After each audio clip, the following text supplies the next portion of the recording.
How to add music to Instagram story that isn't there. Hi everyone, this is Max. I hope you are doing great, so let's start without wasting time. So first of all, download the music into your device. Then head to the Play Store, tap on the search bar and search for VN Studio. Now install this application. Now go back to your home screen.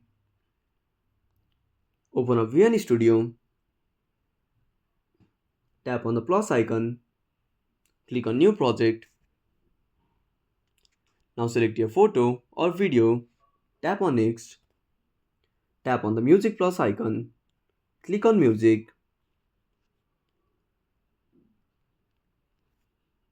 Now tap on My Music and click on File app.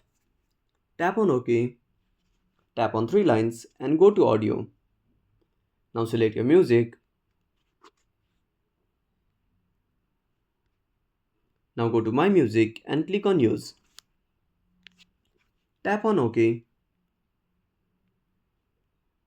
Now tap on Export. Now export this video and add it to your Instagram story.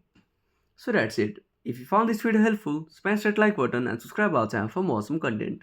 Have a burning question or search topic?